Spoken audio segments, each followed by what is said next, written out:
Partai Persatuan Pembangunan P3 beralasan tidak bisa mengajukan Sandiaga Uno sebagai bakal calon wakil presiden untuk mendampingi Ganjar Pranowo yang telah diusung sebagai bakal calon presiden oleh PDIP jika Sandi belum resmi menjadi kader P3.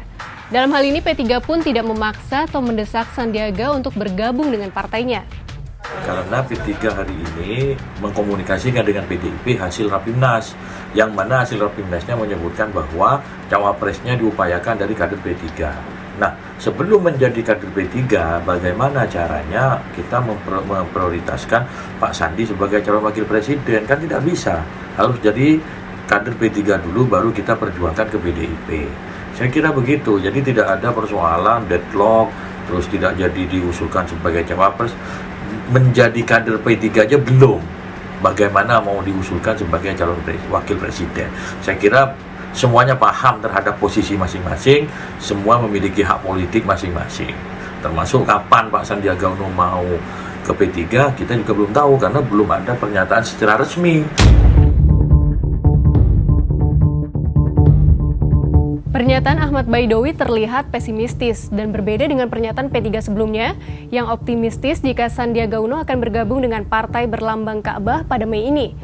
Terlebih beberapa waktu lalu Sandiaga Uno menyebut ingin kembali bekerja sama dengan PKS. Keinginan Sandi untuk kembali bekerja sama dengan PKS terlontar saat berkegiatan di Bogor, Jawa Barat pada Minggu 7 Mei 2023. Sandi mengungkapkan kerinduannya bekerja sama kembali dengan PKS. Apalagi keduanya pernah bekerja sama saat Pilkada DKI Jakarta 2017, saat Sandiaga Uno mendampingi Anies Baswedan maju dalam Pilkada DKI Jakarta yang diusung Partai Gerindra dan PKS.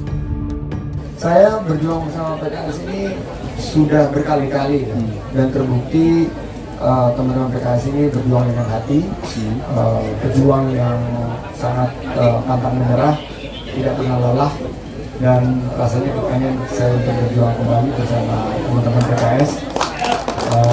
PKS ini komitmennya terhadap NKRI luar biasa. Jadi mudah-mudahan jika kita berdoa, insya Allah dibukakan jalan untuk berjuang bersama. Keinginan itu pun ditanggapi positif oleh PKS. Presiden PKS Ahmad Syahiku Senin 8 Mei 2023 mengaku terbuka dengan segala kemungkinan yang terjadi pada pemilu 2024. Jadi apa yang dilakukan kan karena beliau sebagai seorang menteri ya. Di berbagai kegiatan-kegiatan yang kemarin dilakukan, memang kapasitas beliau sebagai seorang menteri untuk berkeliling ke kota, kabupaten, di mana menjadi tanggung jawab beliau. Nah, tentu ini sangat mungkin juga saya menerima beliau dan juga teman-teman di Dapil juga menerima kehadiran beliau. Yaitu bagian dari salah satu kalau memang nanti ada upaya-upaya lebih lanjut yang perlu didalami, saya kira menjadi satu hal yang mungkin saja untuk bisa terus kita lakukan.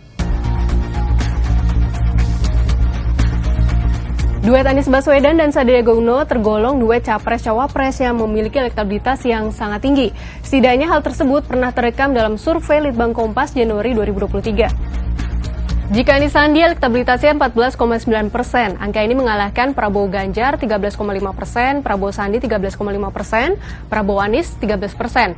Adapun pasangan yang bisa mengalahkan Anies Sandi dari sisi elektabilitas yaitu Ganjar Ridwan Kamil 16%. Pertanyaannya, benarkah Sandiaga Uno bersedia kembali duet dengan Anies Baswedan setelah polemik utang Anies Baswedan sebesar 92 miliar rupiah untuk biaya kampanye Pilkada DKI Jakarta 2017? Bukan tidak mungkin polemik utang kembali berulang, bahkan jumlahnya bisa lebih besar, mengingat ongkos politik Pilpres jauh lebih mahal.